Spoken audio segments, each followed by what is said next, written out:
बिस्मिल्लाहिर्रहमानिर्रहीम। आज का लेक्चर 9th क्लास के मैथ के ऊपर है और इसकी एक्सरसाइज 7.1 को सॉल्व कर रहे हैं। आज के लेक्चर में 7.1 एक्सरसाइज का क्वेश्चन नंबर 3 का ये तीसरा पार्ट बोर्ड पे राइट किया हुआ है। अगर टाइम मिला तो क्वेश्चन नंबर 4 को भी सॉल्व करने की कोशिश करेंगे। बेटा वैल्यू बोर्ड पे राइट कर दी है, दो कोऑर्डिनेट मैंने लिखे हैं, यानी दो पॉइंट्स हमारे पास हैं। पॉइंट की बात समझ आ रही है आपको? उसमें से एक एक्स का होता है और एक वाई का होता है। हमने एक्चुअल करना क्या है?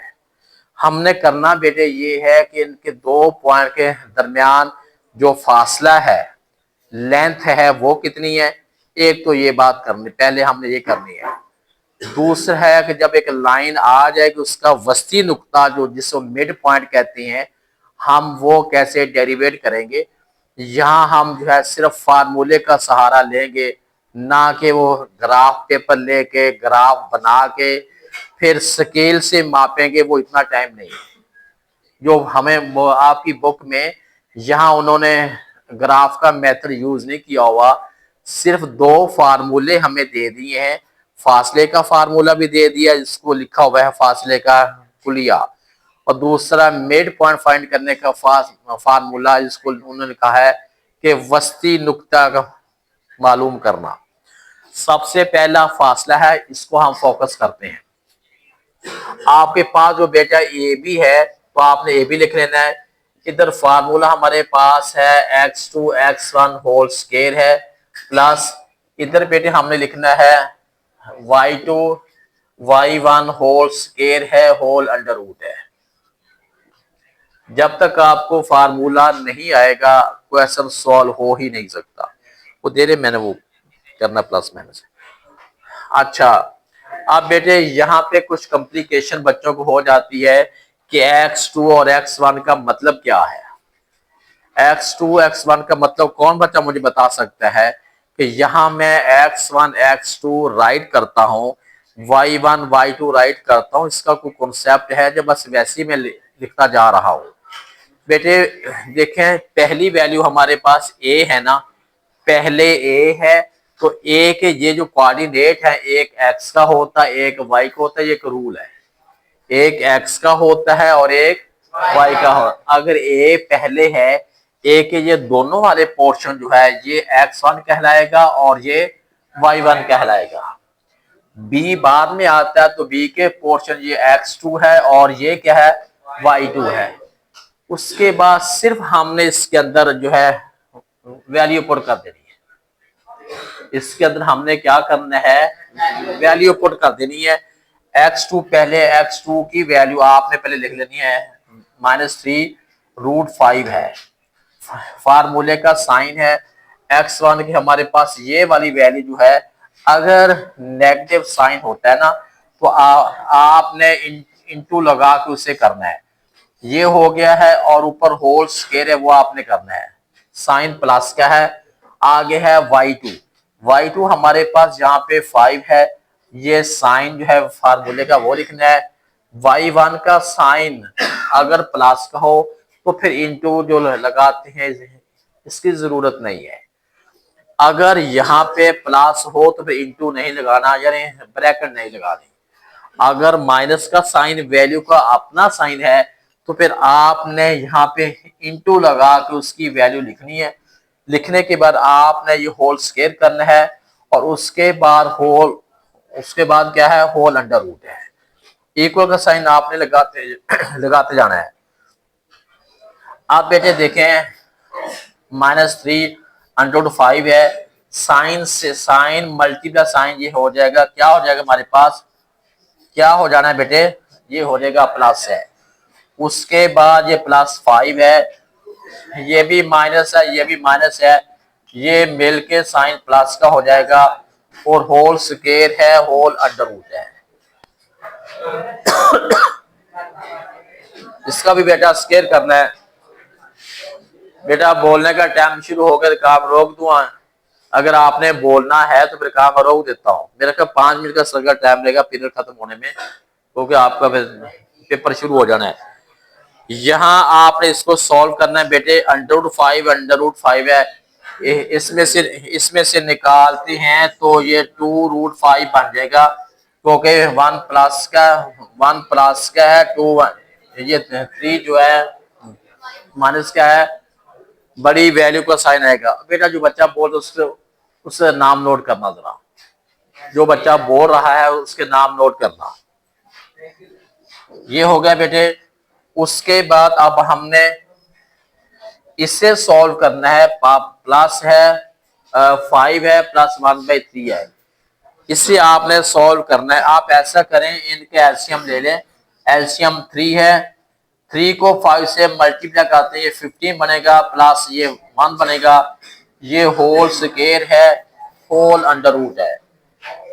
आगे बेटा देखें आगे कैसे इसे सॉल्व करना है। इक्वल का साइन आपने लगाते चले जाना है। ये 2 जो है जब इसके साथ मिलेगा ये 4 बन जाएगा, और स्क्वायर से रूट कैंसिल हो जाएगा, ये बनेगा 4 × 5 बन जाएगा। उसके बाद है 4 × 5 बन गया, प्लस का साइन है, ये हो जाएगा 16/3 है। अभी इसका होल स्क्वायर है, होल अंडर रूट, उसका स्क्वायर अभी मैंने नहीं खोला है। ये इसको बेटा मल्टीप्लाई करते हैं, 4 5 20 है, प्लस का साइन है, 16 256 है, शायद 16 जो है 256 है, और ओवर में 3 का स्क्वायर 9 है। अच्छा बेटे इनके ऊपर रूट का साइन तो आ रहा, आप इनको सॉल्व करते हैं, इनका एलसीएम ले लेते हैं। इनका एलसीएम 9 है, 9 को मल्टीप्लाई कर इसके साथ कितना बन जाएगा, 180 है, और उसके बाद है ये 256 रूट है। इनको अब हम ऐड करते हैं, 180 इसमें प्लस करते हैं, ये हो जाएगा 436 है, ओवर 9 है, ये रूट है। उसके बाद आप 436 का रूट लेते हैं तो ये 20.8 है, ये बेटा बनेगा 20.8 है, ओवर 9 का जो है ये 3 है। यहां तक तो बेटे निकला है हमारे पास दो नकात के दरमियान जो फासला है ये ले लिया, बल्कि इससे भी आप जो है 3 पे डिवाइड कर दें तो ये बन जाएगा 6.96 है। आप इससे राउंड ऑफ करके 7 भी राइट कर सकते हैं।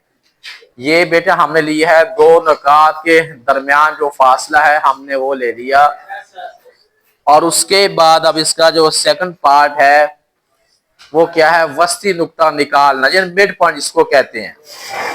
किसी चीज का मिड पॉइंट कैसे फाइंड करते हैं, उसका फार्मूला जो होता है, मिड पॉइंट को हम m लिखते हैं, x1 प्लस x2 ओवर 2 होता है, उसके बाद कॉमा है y1 प्लस y2 ओवर 2 है। अच्छा इससे बेटा जो है x निकलता है, या आप इसको यूं कर ले,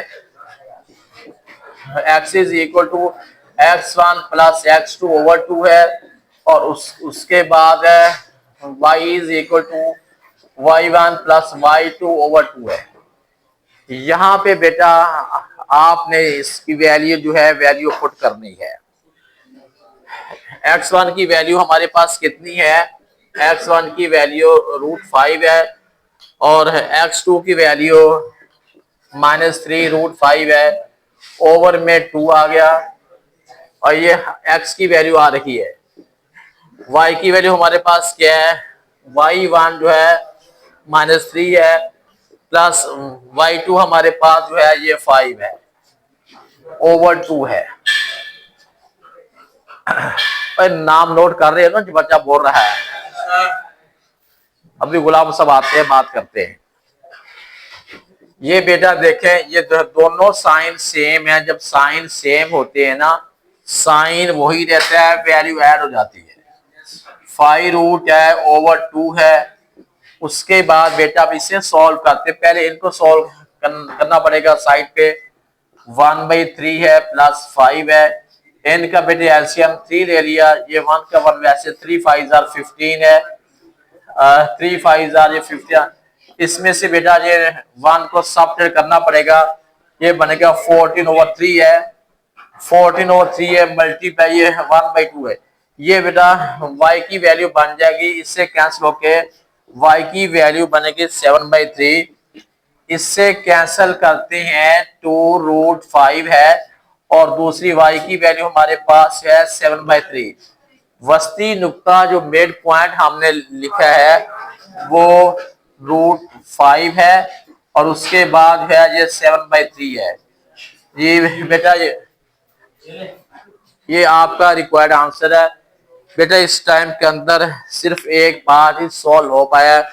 अब अगला जो है अगले पीरियड में, अगले लेक्चर में 4 से ऑनवर्ड क्वेश्चन को सॉल्व करने की इंशाल्लाह एफर्ट करेंगे।